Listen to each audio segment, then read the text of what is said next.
o delivery não é pro cliente, toda vez que ele entrar, ter o que ele quer.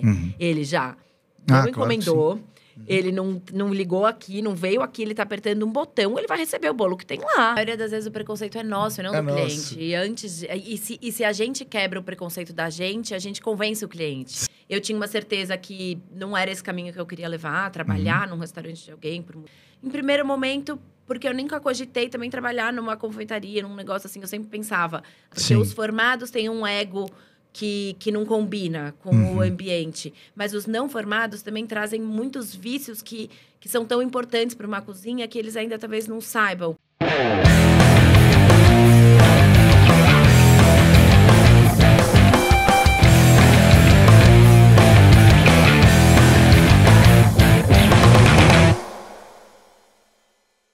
Seja bem-vindo ao Donos de Restaurantes Cast, o podcast feito para o dono de restaurante, dono de delivery, o dono de um bar ou qualquer negócio de alimentação. Hoje eu tenho uma convidada, sim, uma mulher que faz um trabalho incrível e ela está comigo lá no DDR Master. Seja muito bem-vinda, Roberta Julião. Tudo bem com você? Tudo ótimo, obrigada, é um prazer estar aqui.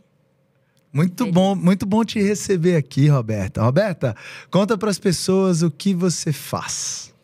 Bom, eu tenho o Da Feira ao Baile, que é um café, doceria, enfim, a gente brinca que é um espaço misto, assim, de Eu adoro esse nome, daqui a pouco vou falar disso. E a gente já tá… A gente é muita gente, eu. Abri já faz 8 anos, quase 9 anos. E a gente tá em Pinheiros, em São Paulo. E o nosso foco maior são os doces, os bolos. A gente faz umas tortas salgadas também. Muito legal. Como é que começou isso? Como é que foi a ideia de criar o Da Feira ao Baile? De onde veio esse nome genial? Então, eu me formei em administração de empresas, nada a ver. Me formei em 2010. E lá para 2008, assim, tava começando esse boom de blogs mais de lifestyle, mais de moda. Então você tá me contando que você já foi blogueira. Já fui blogueira. E o meu blog chamava Da Feira ao Baile, então é exatamente por aí.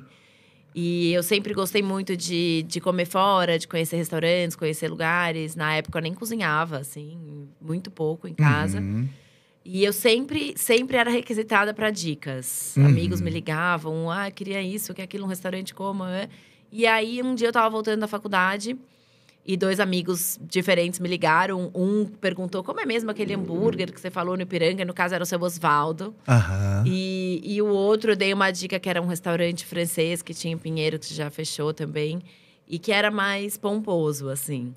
E aí, eu falei, quer saber? Eu acho que eu vou criar um blog. Onde eu coloco essas dicas e todo mundo que quiser saber onde ir, etc., entra lá. Aí eu conto para mais pessoas, né? Eu falo, olha, entra lá no blog pra ver. Não preciso ficar dando a dica. E aí, a minha mãe sempre usou a expressão Da Feira ao Baile. Desde pequena, mas muito mais pra roupa. A gente ia comprar alguma coisa, ela falava, esse é ótimo, porque é super Da Feira ao Baile. Super Da Feira ao Baile. Que legal. Como é que é o nome de sua mãe? É Vera. Dona Vera, então, que trouxe essa expressão. Eu falei, bom, eu acabei de dar uma dica do hambúrguer lá do seu Osvaldo e um restaurante mais assim, e meu blog vai chamar Da Feira ao Baile. E cheguei em casa, abri o WordPress, criei o blog. Tanto que era até dafeiraobaile.wordpress.com. Depois comprei domínio, fui virando mais blogueira, assim. Sim. Era uma época que nem tinha Instagram ainda, era 2008. Eu tinha um BlackBerry, imagina, nem tinha um iPhone, nem tinha… Depois o Instagram era só para iPhone, depois que foi evoluindo. E eu comecei a usar o blog principalmente para dar dicas mesmo, então… E foi como estava começando, era até legal, era de fato uma blogueira. Eu ia em um monte de evento, todas as blogueiras lá de moda e tudo, e eu lá, e foi super legal, assim. Mas isso, olha só, Roberta, eu quero até que você me ajude nisso, porque eu nunca fui blogueiro. Inclusive, quero começar a ser agora, né? Nesse caso, não eu, né? Mas o meu time. Eu adoro blog para começar a falar sobre isso. Mas, às vezes, eu vejo as pessoas usando uma expressão. E, principalmente, quando elas usam… a gente vê que a pessoa não tem a menor propriedade para estar falando disso. Quando elas falam assim… fulana é blogueirinha. Como se fosse uma coisa sem valor e como se fosse uma coisa… Pejorativa, exato. Sim. E como se fosse uma coisa fácil de fazer. Sim. Em primeiro lugar, para ser blogueiro, você tem que saber escrever. Em segundo lugar, você tem que se posicionar bem. Em terceiro lugar, dá trabalho pra caramba. Inclusive, eu larguei o blog de tanto trabalho que dava. Me fala isso, o que é ser blogueiro? Só pra gente ter uma ideia aqui. enfim, era isso. Eu escrevia as resenhas, né? As críticas, assim. E dava um super trabalho. Gerar aquele conteúdo. Eu às vezes, no meio da aula, tava ainda na faculdade. Eu escrevia, eu já estagiava. Eu estagiava num banco na época. Sim.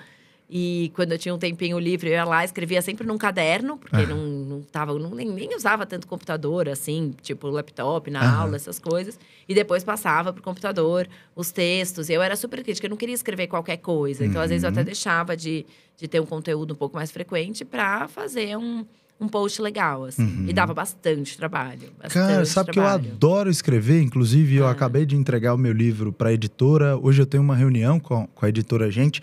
A gente vai lançar em março. Eu sempre adorei escrever e escrever dá trabalho. A gente precisa organizar pensamento, você precisa se posicionar, você precisa gostar do texto. A gente que escreve é super crítico, né? Você relê, você escreve de novo, arruma os parágrafos. Eu também adoro, assim, escrever. Sim. E aí eu preciso me sentir inspirada para escrever, não adianta. Eu lembro que teve uma época que eu comecei, que foi até quando eu comecei a desistir um pouco do blog, que eu tinha uma pressão, nossa, eu preciso escrever, mas procurando assunto para escrever sem ser o caminho inverso. Sim. E isso para mim não funciona. Eu sempre tinha uma inspiração, eu falava, nossa, vou falar sobre isso. E aí saía mais natural.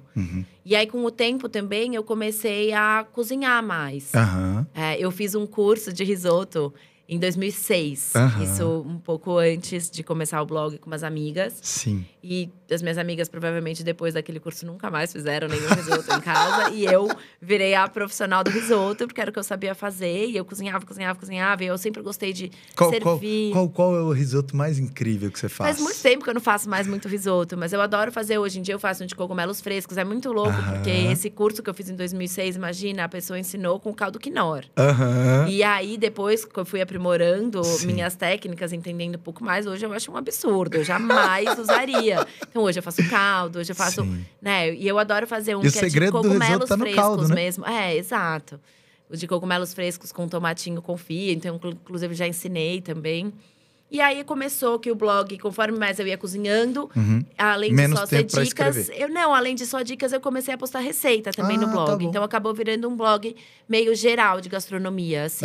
Era um blog geral de gastronomia. Então, você falava para onde ir, quais eram os restaurantes legais ali. Não só restaurantes, mas hamburgueria, cafeteria, algumas coisas assim de São Paulo. Focada em São Paulo, né? São Paulo. Às vezes eu viajava, alguma coisa, fazia um post específico de viagem. Mas era… E aí você dava receita também? E aí eu ensinava as receitas, eu fotografava. Era muito engraçado, porque nessa época… Que imagina, eu tinha um BlackBerry que acho que nem tinha câmera, sei lá como era a câmera. E eu chegava nos restaurantes com a minha máquina. Sim. E as pessoas ficavam acuadas, pediam pra eu não tirar foto. Esse podcast tem o patrocínio do portal Donos de Restaurantes, a maior escola de negócios de gastronomia do Brasil. Se você tem um bar, um restaurante, um delivery, o portal Donos de Restaurantes vai te ajudar a profissionalizar o seu negócio e melhorar muito o seu resultado operacional. No portal Donos de Restaurantes, você vai aprender a contratar e treinar os seus funcionários, fazer um marketing e usar estratégias que vão potencializar o seu faturamento. Além disso, você vai ter a oportunidade de melhorar a sua eficiência operacional e assim melhorar o lucro do seu negócio. E por fim, no portal Donos de Restaurantes, você vai ter a oportunidade de usar as melhores práticas para automatizar o seu negócio e fazer com que ele funcione sem necessariamente ter a sua presença no negócio todos os dias. Na descrição desse podcast tem um link especial para que você possa experimentar o portal por 7 dias grátis. Clica no link e aproveite essa oportunidade, que é por tempo limitado. Ou perguntavam por que eu tô… Imagina, hoje as pessoas te convidam pra ir tirar foto. Por favor, você vem aqui, você pode tirar um monte de foto e postar. E na época era o contrário. Ficava todo mundo me olhando com cara de com medo estranho. de crítica. Tipo, por que essa pessoa tá tirando foto? Espionagem, crítica Vinha, e outras perguntava coisas. por que eu tava tirando a foto. E eu com a minha câmera, imagina. Tinha que tirar aquele flash. O meu marido tirava o celular, pegava a luz e fazia uma… Eu tinha até uma lanterninha. Já era profissional. Agora que eu lembrei, tinha até uma lanterninha pra tirar a foto direito no restaurante. Imagina hoje com o celular. Então era legal, assim. Você fazia críticas também ao restaurante ou não? Eu sempre preferi seguir mais pelo lado de postar o que eu gostava. Mas se teve alguma coisa dentro do processo… Porque é óbvio que nenhum restaurante, nenhum lugar perfeito sempre tem alguma coisa. Eu sinalizava o que eu achava que não tinha sido legal, assim, também, né? Mas eu sempre preferi, acho que não era… Eu sempre entendi que não era meu papel estar ali pra atrapalhar, né? Ou pra criticar. Se eu não falei lá, talvez seja um lugar que eu não goste ou que eu ainda não fui. E assim foi. Por uns 2 anos, eu fui levando o blog. Eu me formei na faculdade. Eu acabei largando o trabalho no banco, porque sempre foi uma coisa que eu não me encaixei. Fui trabalhar com planejamento de produto. Você foi bancária? Eu era estagiária na época, né? Mas era bem fundo de bancos de investimento, assim. A gente trabalhava com carteiras de clientes, coisas. Mas era estagiária, era pra começar. E todo mundo que fazia faculdade comigo seguia esse caminho, assim. Então, eu fui no fluxo, mas eu não era muito feliz. E depois eu fui trabalhar com planejamento de produto de varejo, na parte que eu até gostava. Mas foi nascendo a sementinha da gastronomia dentro de mim, assim. E eu comecei a cozinhar mais em casa, receber mais amigos. Em 2009, eu fiz um bolo pro meu aniversário. E aí, as amigas gostaram, eu comecei a fazer bolo para amigos, os amigos. E quando eu vi, eu tava fazendo bolo pra gente que eu não conhecia. Saiu do risoto e foi pra área pro bolo. E o doce foi muito sem querer mesmo. Foi muito sem querer, porque esse meu aniversário, eu decidi fazer tudo. Então, eu fiz as comidas, e fiz o bolo, fiz as coisas. E eu sempre gostei. Aliás, eu não tenho uma referência de cozinheira, mas eu tenho uma referência da minha mãe, que sempre foi uma pessoa que adorou receber.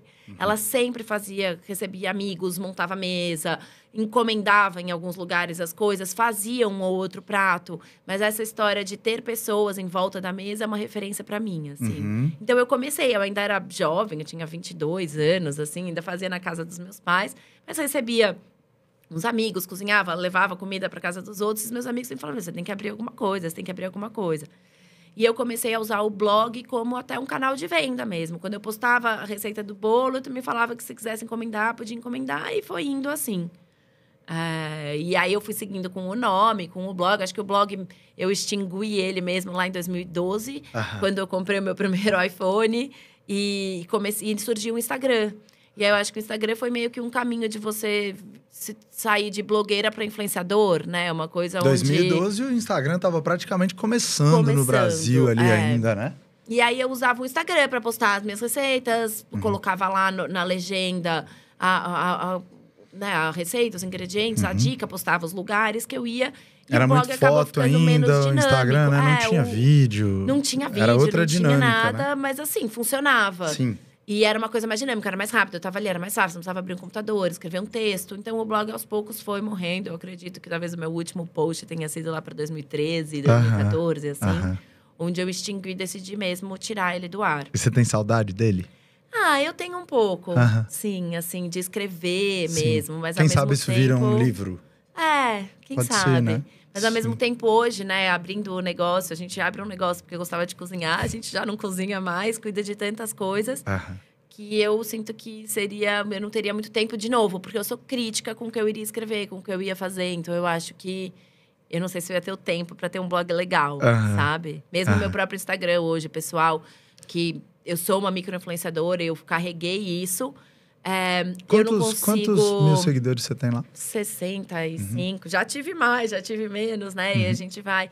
Hoje eu não consigo também manter uma frequência de conteúdo legal, assim… Porque eu acabo tendo… É curioso isso, né? Eu perguntei porque tem um número técnico que diz que nano-influenciador é até 10 mil seguidores, eles consideram micro de 10 a 100 mil. Mas pensa uma coisa, 65 mil pessoas é um estádio de futebol. É quase um Morumbi. Né? É maior do que o estádio do Corinthians, é maior do que o estádio do Palmeiras de pessoas. E sabe o que é legal nisso? E eu sei que você tem, Roberta, o engajamento dos micro-influenciadores costuma ser 5, 6 vezes maior do que de influenciadores maiores. O alcance é menor, obviamente, né? Mas o engajamento proporcional ao Exato. Que você tem de a proximidade, as pessoas que seguem é porque realmente curtem ali o trabalho que você faz. O seu Instagram hoje, ele influencia no resultado do seu a gente chama o seu negócio de restaurante, de cafeteria. Do que você mais gosta? Eu falo doceria e café, eu acho, bom. Né? Você acha que influencia no resultado? Sem dúvida, sem dúvida. Com certeza, quando eu era mais ativa no meu Instagram pessoal, ele influenciava mais. Então, por exemplo, na pandemia, que eu fiquei um pouco parada. E eu sou super acelerada, ativa, assim. A história de ficar em casa, que, enfim, a gente nunca parou, né? Acho que a maioria dos donos de restaurante tiveram que se reinventar e continuamos trabalhando. A gente não Quem tem não uma se opção. reinventou ficou para trás, né? Morreu, né, A gente não tem uma opção Roberta? de trabalhar de casa, num restaurante, né? Não dá para trabalhar remoto. Não dá. Então, a gente teve que se reinventar. Então, eu consegui, de alguma maneira, fazer algumas coisas de casa. Mas eu tava lá também. E sobrou um pouco de tempo. E aí, eu comecei a fazer live. Até a gente tá live. E eu achei legal, porque… Sim. Eu fazia live e foi um sucesso. Foi uma coisa, assim… Eu acho que eu ganhei uns 20 mil seguidores na pandemia. O que você fazia nessas lives? Eu fazia as receitas. Eu ensinava um monte de receita. E, assim, uma bagunça.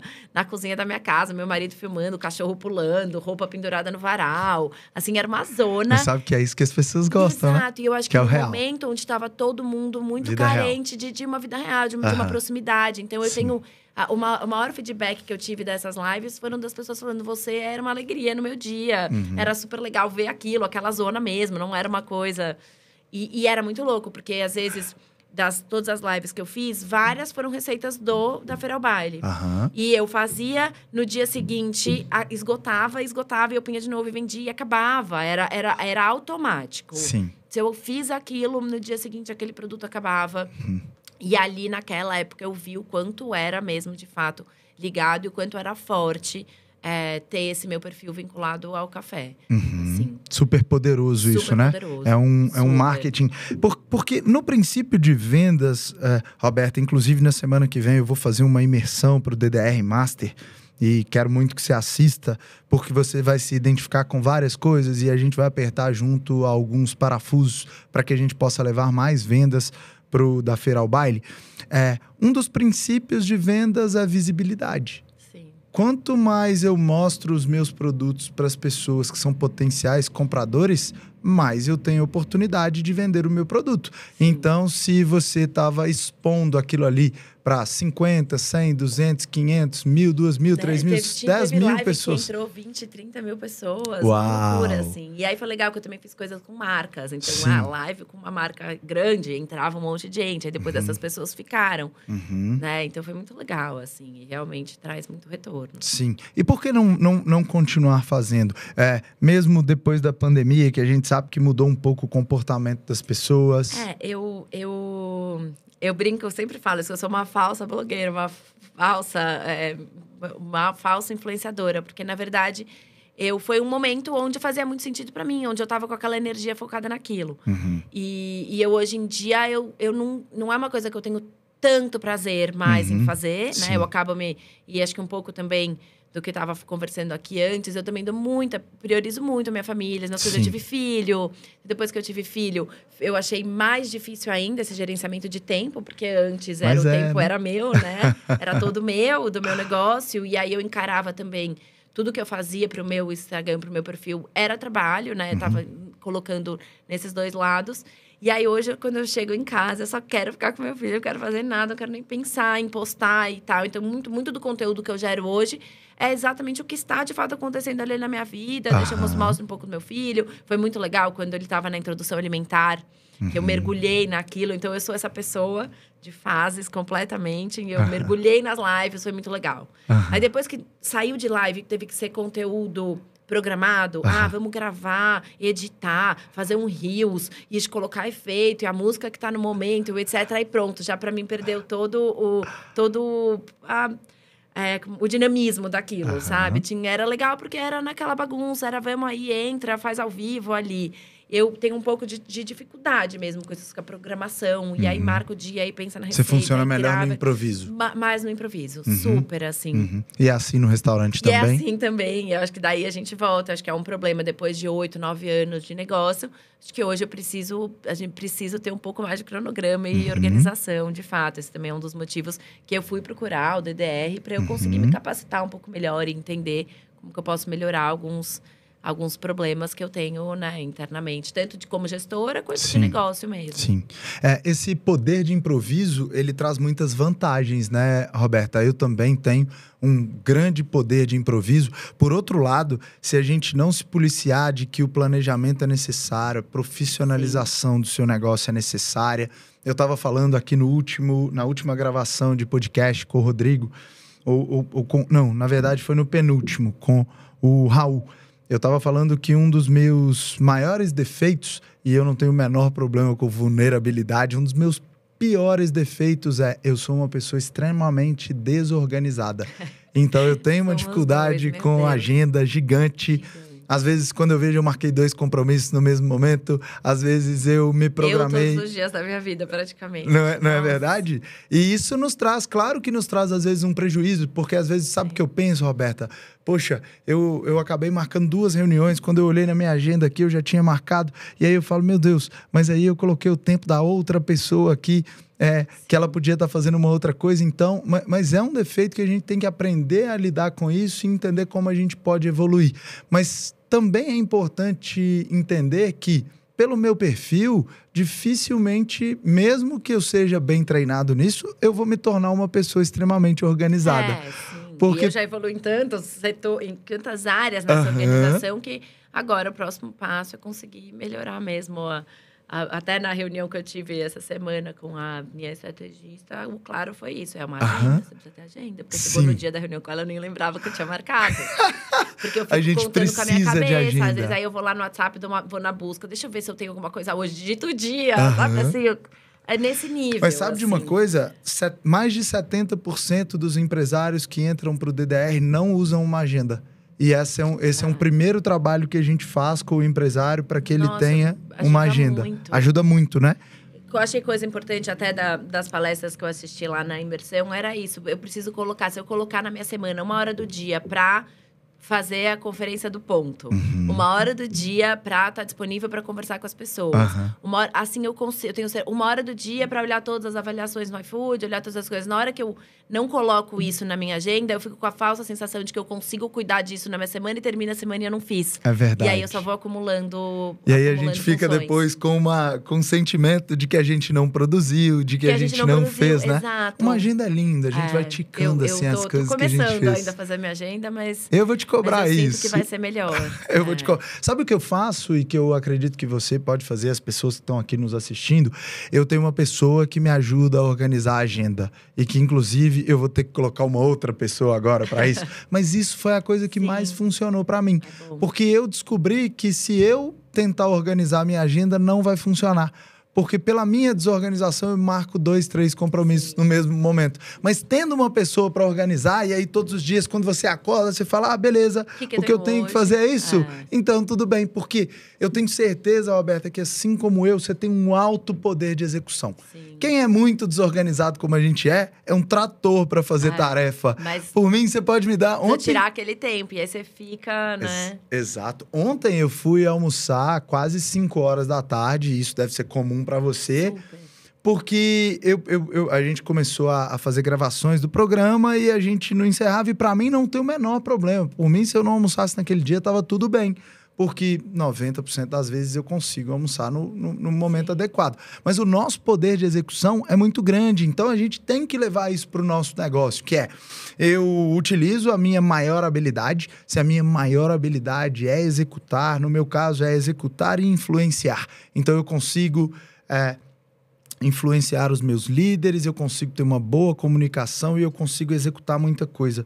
No planejamento e na atenção aos detalhes, na diligência eu preciso de ajuda. E aí é que entra na minha visão, para quem tem sócio, a gente precisa de um sócio que nos complementem, né? Sim. E aí, eventualmente, para pessoas que têm o nosso perfil, você precisa de uma pessoa mais analítica do seu lado. E veja que um dos nossos principais diretores, que é o Cadinho, o cara... Foi na palestra dele. Você teve a oportunidade de conhecer o Cadinho, assim, né? E o Cadinho... E às vezes a gente entra em conflito, eu e ele, que é assim, porra, o Cadinho tá devagar pra caramba. Eu passei isso aqui pra ele, tem 2 dias, e ele... Mas você me passou isso só tem 2 dias. Sim, mas 2 dias pra mim é uma eternidade. A percepção é diferente. Mas a gente precisa de pessoas que nos complementem dentro do nosso negócio para que a gente consiga executar as tarefas na velocidade que é necessário, e aí o executor vai fazer isso. Mas, ao mesmo tempo, a gente precisa de pessoas analíticas que vão nos ajudar a enxergar coisas que, eventualmente, a gente não dá o tempo de enxergar. A gente precisa de pessoas que vão vão nos segurar e nos frear. Que a gente precisa. Vão nos ajudar a dar um foco. Meu Deus, foco é uma coisa extremamente difícil para as pessoas com o nosso perfil. A gente quer fazer mil coisas ao mesmo tempo. Às vezes eu comecei um negócio, quando eu vejo, eu tô fazendo outras 3 juntas. Eu falo, não, mas eu preciso terminar isso. Sim. Eu tô nessa agora. Chegando o Natal, preciso fechar um pedido de fita, de embalagem. Quando eu vejo, eu já tô falando com outro lugar, pesquisando outro. Aí quando eu vejo aquilo... Meu Deus, é uma Mas loucura, eu quero que assim. você tome muito a ajuda do seu estrategista, porque ele vai te ajudar a... Vamos definir as prioridades até o final do ano. Roberto, eu quero que você me entregue isso. E aí, juntos, a gente vai conseguir conduzir isso. Me fala uma coisa. Quais são os produtos que você mais vende hoje no Da Feira ao Baile? O produto que eu mais vendo disparada do segundo é o brownie de cacau com pistache. Uau! E assim, desde Esse eu quero sempre, experimentar. Desde sempre.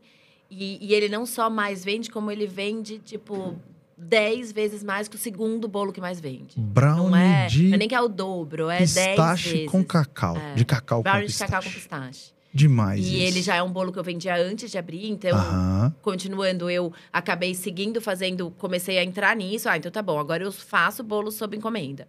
Criei um e-mail, criei uma planilhinha no Excel, comecei a organizar meus pedidos. Eu virava fazendo pedido à noite, quando eu chegava do estágio, da faculdade, do trabalho, fui fazendo. E isso foi crescendo.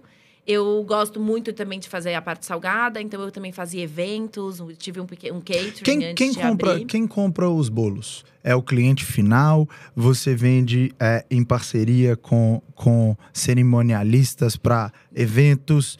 Me conta um pouquinho mais. Quem é o cliente-alvo? Diria que 90% é o cliente final. A maioria das pessoas compra para consumir, que seja, tô indo na casa de alguém, é meu aniversário, é o aniversário de alguém da minha família, vou receber alguém. E as pessoas vão até lá para buscar ou elas pedem no delivery? Por muito tempo, a gente nunca nem deu a opção da gente entregar, nem nada. Sempre foi a cliente que vinha buscar. E eu acho que também a gente abriu em 2016, era um outro momento. Era muito natural.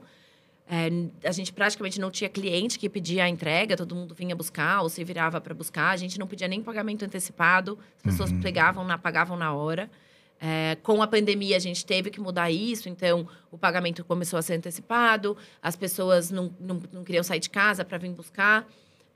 Começou a ter esse modelo, eu lembro na época, minha nota no Uber era péssima, porque eu sempre pedia a corrida para enfiar um bolo no chão e pedir para ele levar. E não era uma coisa que existia, né? Bolo é uma coisa extremamente sensível para viajar. Não, e o Uber só transportava pessoas. E ele chegava e falava, não, eu transporto pessoas, eu não vou levar. E depois o Uber criou o Uber Flash, o Uber de entregas. Porque, óbvio, virou uma… né? Você ajudou o Uber a criar um novo serviço que era a sua necessidade. E motorista que me dava nota ruim, porque né, chegava para me buscar, não era eu. Era um bolo.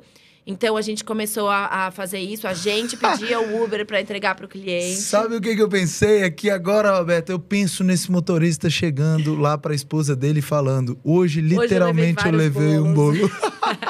Literalmente. Sim. Enfim, a gente foi se reinventando. Hoje, eu cheguei a ter um motorista que a gente faz entrega. Hoje, eu chamo uma pessoa só para o final de semana, que a gente tem um pico maior de entregas. No mais, a gente usa alguns aplicativos. O bolo é muito delicado para ser motoboy. Então, na maioria dos casos, não tem como. Já aconteceu de um motorista de Uber ir levar esse bolo e o bolo quebrar?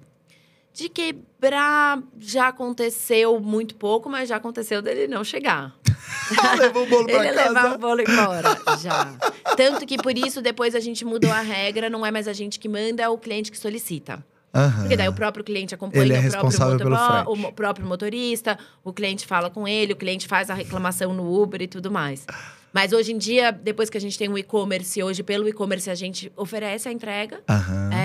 Então, a gente entrega para todos os clientes que quiserem, mas a gente pede 2 dias de antecedência justamente porque eu preciso organizar com os meus motoristas parceiros. Eu não uso mais o Uber, porque a gente tem muito problema. Então, eu tenho 2 taxistas parceiros de confiança que fazem as entregas pra gente. E nos finais de semana, a gente tem o nosso motorista. Então, a gente faz essas entregas. Hoje tem um fluxo bem legal de entregas. Acho que o cliente já começou a entender que se ele se programar, ele consegue receber. E quando o cliente pede de um dia para o dia na mesma hora, a gente não consegue. A gente pede para o cliente mandar o Uber. E com a pandemia também, o nosso delivery mudou completamente. Antes, eu tinha muito uma percepção de que o delivery é refeição. Eu acho que era meio uma percepção de todo mundo. A maioria Sim, dos lugares que estavam no delivery, você pedia o seu almoço, o seu jantar, uma comida ali. Mas você não pedia um produto inteiro para você levar para um jantar, um bolo inteiro, uma torta inteira, ou um presente, uma caixinha de presentes, essas coisas. Era mais um almoço mesmo. Então, o nosso delivery era isso. Antes, a gente tinha lá as tortas com saladas e a fatia de bolo. A gente vendia coisa de 20 pedidos por dia, faturava super pouco. E com a pandemia, com a gente fechado, eu comecei a colocar todos os nossos produtos. As tortas congeladas, que a gente já vendia, bolos mais inteiros. Então, hoje a gente vende bolo inteiro no delivery, mas eu mando ele congelado. E antes eu tinha até uma restrição, falava, ninguém vai querer. E a gente vende horrores do bolo congelado, porque eu acho que o cliente, esse cliente do delivery que quer o bolo ali, ele quer a praticidade. Ele não está se incomodando de que vai ter que descongelar ali por 1 hora e a qualidade fica igual. A gente vende super bem. Então, hoje… Roberta, olha só. Eu quero trazer esse aprendizado para as pessoas. O dono de restaurante, ele tem que parar de vender o que ele gosta ou o que ele consome na casa dele. Ele tem que passar a olhar para o cliente, ele tem que ter a visão do cliente, ele tem que testar e dessa forma entender o que tem fit com o mercado, o que realmente faz com que o negócio dele possa vender muito mais. E isso, Roberto, eu trago porque muitas vezes eu vejo o próprio dono de restaurante falando, mas o cliente não vai gostar disso. Vou dar um exemplo aqui. Tem um mentorado, o nome dele é Márcio. Eu posso falar isso porque ele tornou público e, enfim, um abraço para o Márcio do Corações Pastéis. E o Márcio me trouxe uma vez assim, Marani, eu não consigo hoje alavancar o meu delivery porque todos os meus pastéis são feitos na hora. E eu trouxe para o Márcio uma nova forma de operar o negócio dele, onde ele ia trabalhar com uma pré-produção e com uma técnica de congelamento especial que ia trazer para o Márcio uma oportunidade de alavancar as vendas dele. E aí o que ele me disse Marani, não adianta, o meu produto ele não fica tão legal se eu fizer uma pré-produção. E aí eu fiz um desafio para ele. Falei, vamos testar, você vai fazer isso e a gente vai trabalhar dessa forma. E depois disso ele me falou, Marani, era um preconceito que eu tinha. Eu imaginava que as pessoas iam notar a diferença da pré-produção, mas da maneira como a gente fez, a gente praticamente não teve nenhuma reclamação. E muitas vezes, Roberto, as pessoas que não têm essa quebra dessa crença limitante, muitas vezes por uma falta de orientação, de uma falta de encorajamento, de uma falta de experiência de alguém ali que está do outro lado, para trazer essa visão, nos limita tanto que a maioria dos empreendedores vai morrer acreditando naquilo que nunca foi verdade. Foi uma verdade para ele mesmo, né? Consegue sair daquela caixinha, fica… Que é o aprendizado que você está trabalhando com a gente agora. E que o dono de restaurante que está lá do outro lado nos assistindo agora, ele pode estar vivendo isso agora, dizendo, minha cozinha é pequena demais para fazer isso. Eu não posso vender isso na parte da tarde porque o cliente não vai querer comprar. Testa, caramba. Na maioria das vezes o preconceito é nosso, não do cliente. E se a gente quebra o preconceito da gente, a gente convence o cliente. Sim. Né? E eu tinha muito isso. Mesmo antes de eu abrir o café, como eu fazia o bolo em casa, todos os meus bolos, eles eram feitos sob encomenda. Então, eu sabia exatamente o que eu tinha para fazer. Eu estava assando o bolo agora de manhã, à tarde eu estava montando e estava te entregando. E quando eu fui abrir, eu falei, isso é inviável, é impossível. Então, eu já preciso criar alguns processos, né? E todos os processos que eu tenho até hoje foram criados por mim mesma ali no dia a dia, nos aprendizados. E eu lembro que eu tive duas certezas para mim. Eu não quero ser uma doceria em que o cliente entra e tem que levar o que está na prateleira.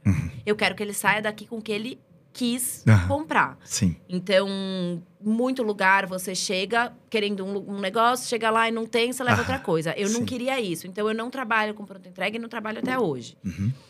E aí, eu sabia que eu tinha alguns bolos que eu vendia mais já, de casa e etc. Eu já tinha uma clientela, eu vendia legal.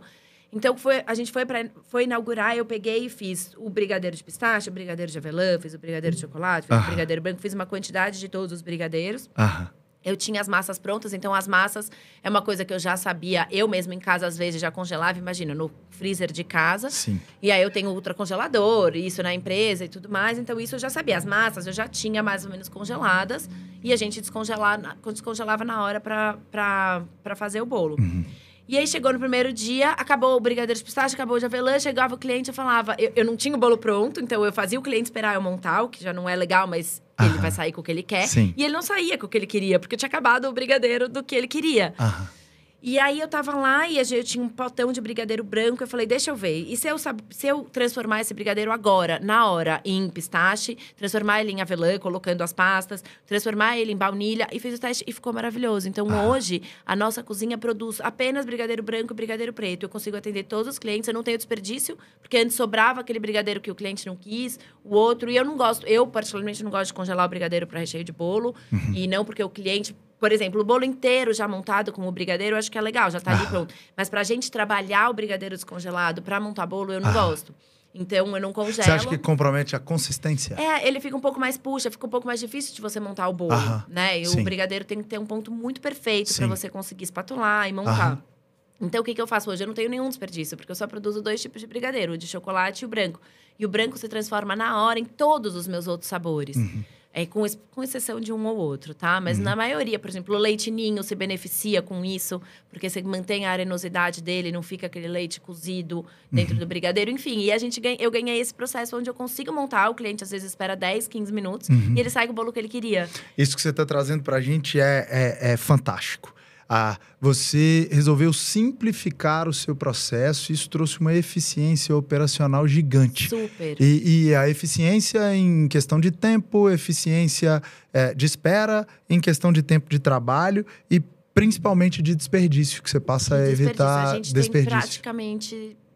óbvio que não dá para dizer zero, mas a gente, nessa questão mesmo de massas e recheios, a gente tem 0 desperdício. 0, porque a massa tá ali, ela sai na hora da montagem, a gente tem um cronograma. É complicado, porque a gente não consegue também… Várias vezes, quando eu converso com pessoas que trabalham na área, falam, mas você não tem uma produção certinha, tal dia, para tal coisa. Eu falo, eu não consigo muito ter, porque, de fato, eu trabalho muito sob a demanda. Como sai hoje, eu não tenho como saber se amanhã vai sair um monte de tal bolo ou de outro. Então, a gente está todo dia ajustando essa produção. Sim.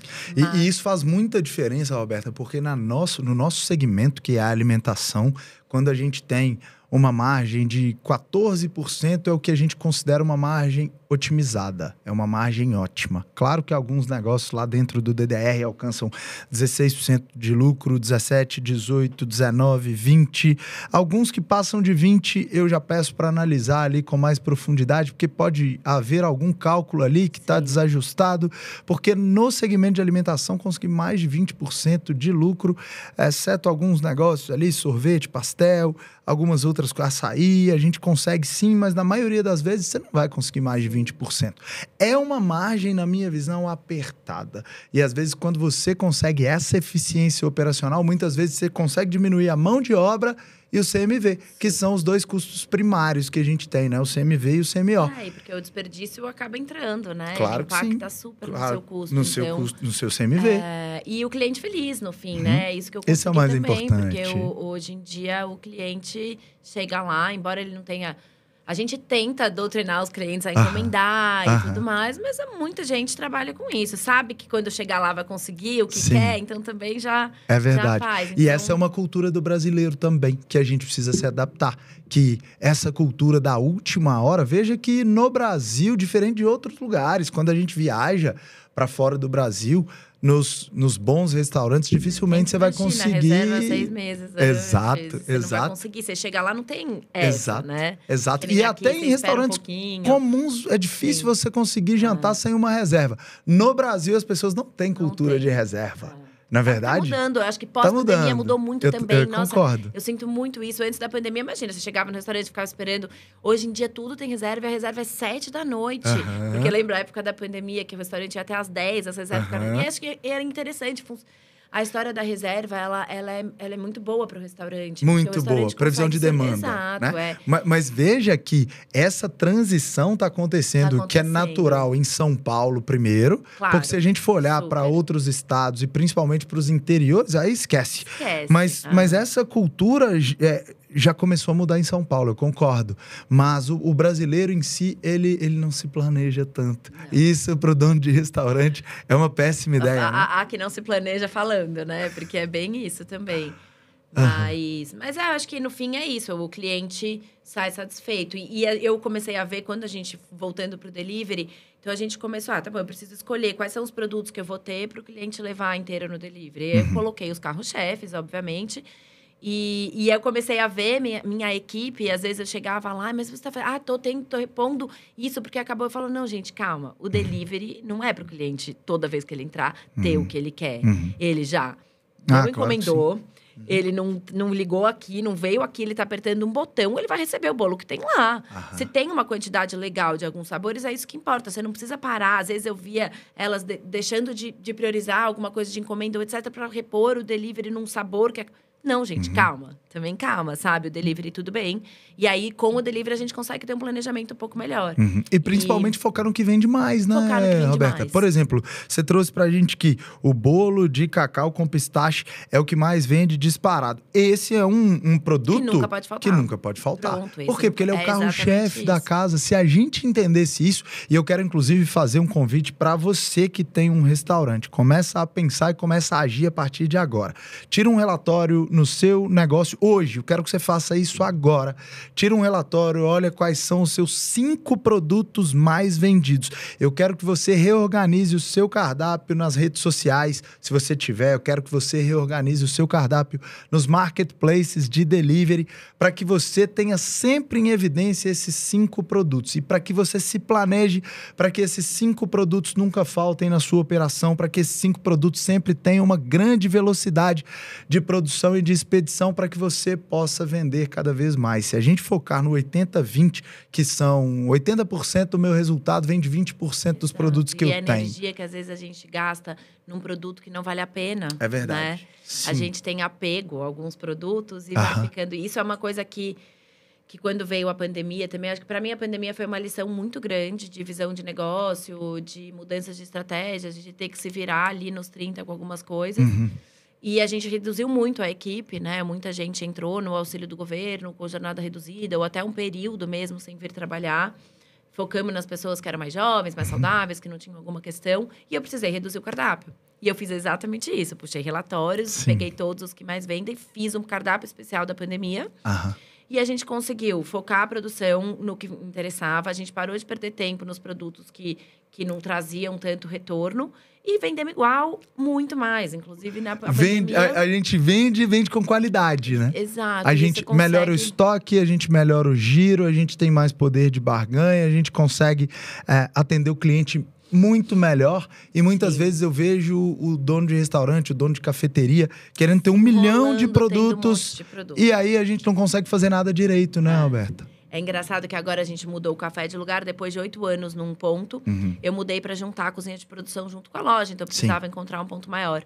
E a gente está sofrendo, sentindo bastante com o movimento, até, enfim, aquela região entender que a gente está lá. A parte de encomendas, delivery continua igual, porque essa transição é desafiadora pessoa, mesmo. Se a gente está 1,5 km de distância de onde era. Mas para a pessoa que almoçava lá todo dia, ou que passava lá à tarde para tomar um café e morava perto ou trabalhava perto, ela não consegue mais ir. Então, a gente tem um público novo para conquistar. E a minha equipe fica assim, não, mas acho que a gente precisa ter prato executivo, que quem sabe a gente não põe um picadinho, ou a gente não põe um não sei o quê. Eu falo, não, gente, calma. A gente vende bolo e torta com salada. Senão a gente vai começar a se atrapalhar, e daqui a pouco a gente vai por isso, achando...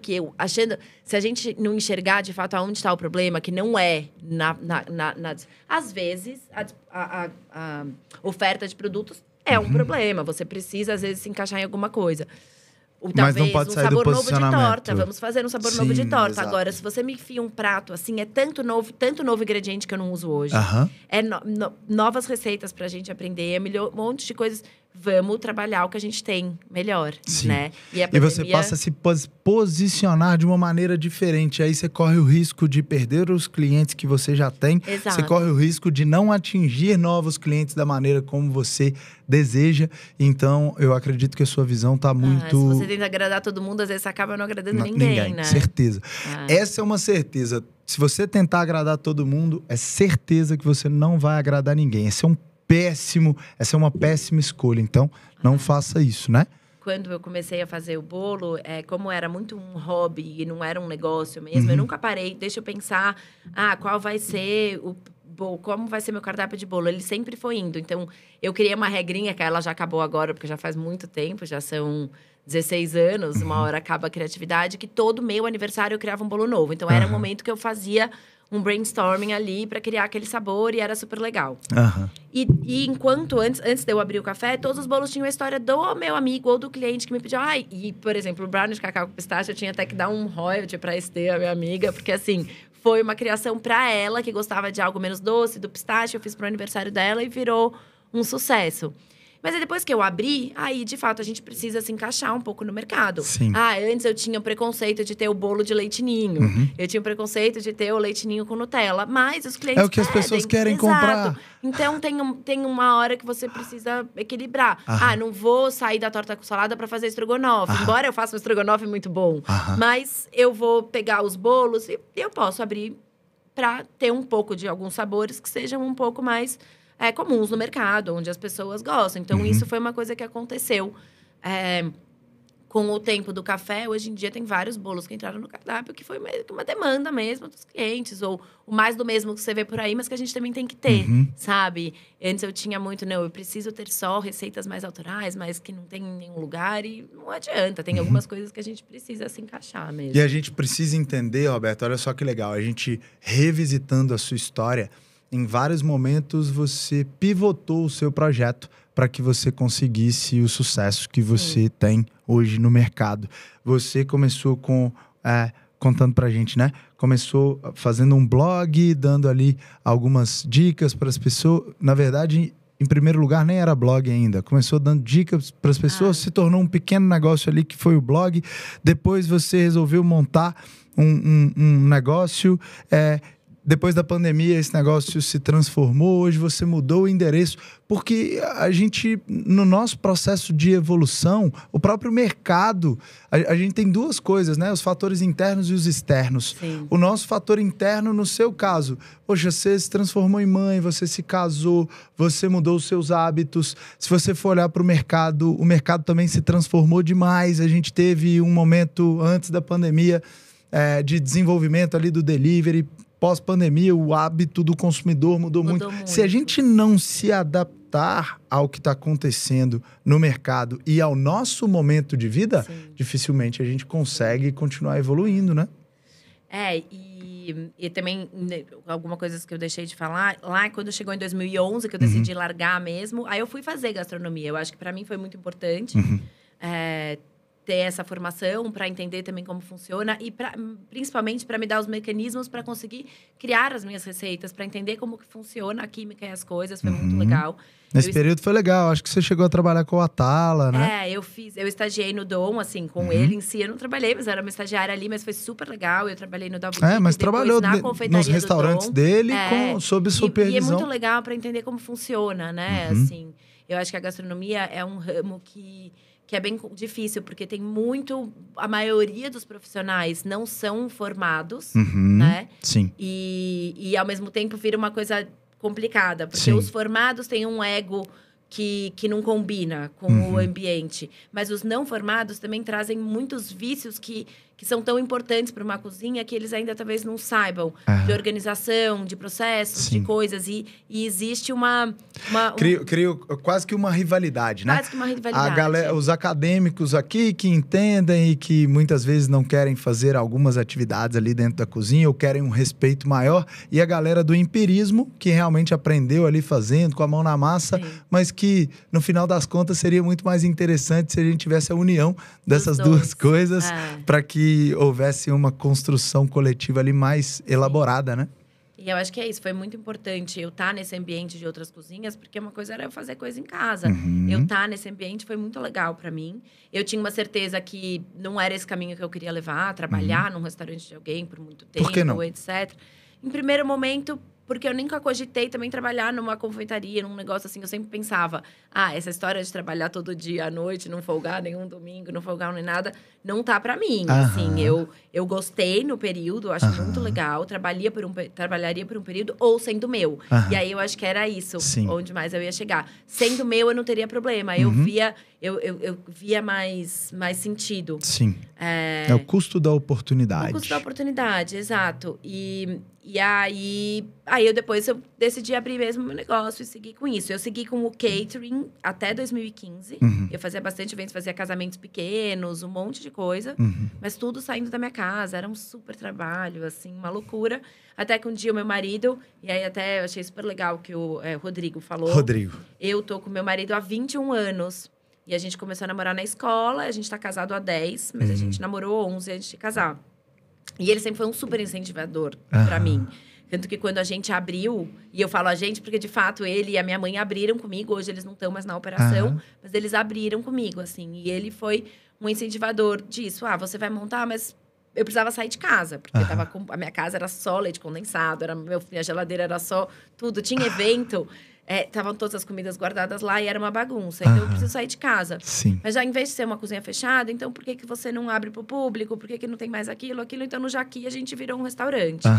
E era ele no caixa, minha mãe no administrativo, eu na cozinha. As minhas amigas vinham no final de semana ajudar a servir no balcão. E foi assim no começo, sabe? Um negócio super familiar. Super familiar. E aí, foi crescendo. E aí, ele foi saindo. A minha mãe saiu também. E aí, eu fiquei. Sim. E saí da cozinha. E hoje, cuido do administrativo e do financeiro, assim. Mas eu sempre tive esse incentivo. E hoje, pegando o gancho do que ele falou, é isso. Eu quero ter esse tempo. Então, eu acho que eu nunca pensei muito, cada vez mais, em trabalhar num restaurante nessa pegada da noite e tudo mais, porque eu quero meu tempo com a minha família, né? Eu prezo isso bastante também. Essa clareza é importante, Roberta. Quero falar isso com quem está nos assistindo. Ter a clareza do que você quer e o que você não quer. Ter a clareza do que você tolera e do que você não tolera. Muitas vezes essa é a diferença de quem vai conseguir uma felicidade plena e quem não vai conseguir ter uma realização apesar do dinheiro que ele vai ganhar na vida. Eu vejo muitos donos de restaurantes que ganharam muita grana e ainda assim são frustrados porque não passaram um tempo de qualidade com a família, porque não realizaram grandes sonhos.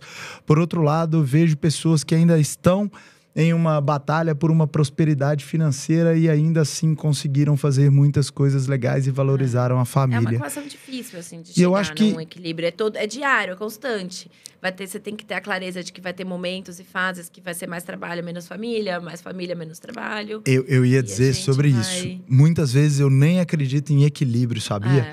Muitas vezes a gente tem que trabalhar tanto ali naquele momento, mas ao mesmo tempo curtir tanto o nosso tempo de qualidade. E aí a gente vai conseguir chegar em algum momento da nossa jornada em uma equação muito legal. E a equação legal é como eu consigo fazer muita grana, como eu consigo ter um conforto, como eu consigo realizar grandes sonhos e ainda assim ter uma família e um negócio indo muito bem nessa unidade, né? Eu acredito muito que esse é um momento de vida que a gente atinge, mas que não é fácil.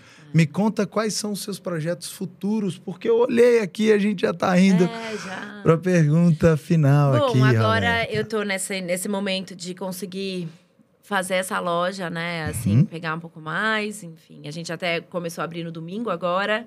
Que ótima notícia! Eu não abria no domingo, porque no começo era muito puxado. Eu tava lá todos os dias, trabalhava sábado até 8 da noite. Falei, preciso de um dia para descansar. Off. Só que, enfim, a gente vai sentindo, mudou muito mesmo o público. A gente servia muito um público de almoço de trabalho. Chegava às 10, 8 pessoas de crachá, almoçando junto. Isso não tem mais. Mudou pós-pandemia. Sim. E o nosso público ficou cada vez mais a família, que vem comer um doce, que vem almoçar uma coisinha mais rápida e tal. E o domingo é um dia muito importante. Muito. Então, ficou muito claro para mim que uma das coisas pra gente conseguir melhorar o fluxo dessa loja e trazer esse público é abrir no domingo. Então, a gente começou agora a abrir aos domingos. Eu coloquei café da manhã no cardápio, mas tudo bem simples também. Não quis dar uma viajada.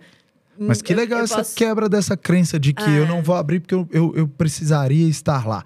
essa quebra de crença muito importante, porque eu tenho certeza que esse domingo vai ser uma composição de faturamento muito importante. E assim, óbvio, nesse começo, eu estive nesse domingo, vou estar no próximo. Nesse começo, óbvio, uma operação nova. Claro, coisa faz nova, todo sentido. Mas depois eu vou conseguir ficar tranquila também, né? Todo e sentido. Nesses 8 anos, inclusive, é meu trabalho. Um dos motivos do DDR é justamente isso.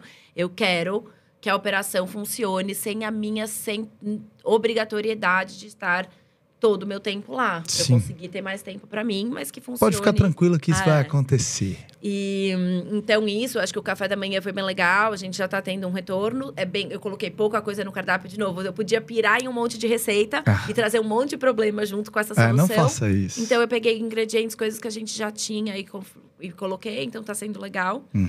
E pro ano que vem, porque agora já terminou o ano pra gente, Natal e tudo mais, eu quero abrir outras frentes de vender para outros cafés e lugares. Eu tenho uma demanda disso, de pessoas que gostariam de servir a nossa torta no seu cafezinho ou no seu negócio, comprar Super o nosso acredito bolo nesse modelo. para outros, né, um B2B mesmo assim. E uma parte de eventos mesmo. Super acredito nisso também, que tem uma que margem interessante, muitas vezes tem um volume interessante também. E que tem tudo a ver por você ser uma pessoa amplamente conhecida. Acho que as pessoas vão curtir muito de ter ali a sua assinatura nos casamentos, nos aniversários. Que seja isso, mas também eventos mesmo, ter eu já tive uma bicicletinha do café, onde a gente vendia os doces, mas, enfim, roubaram.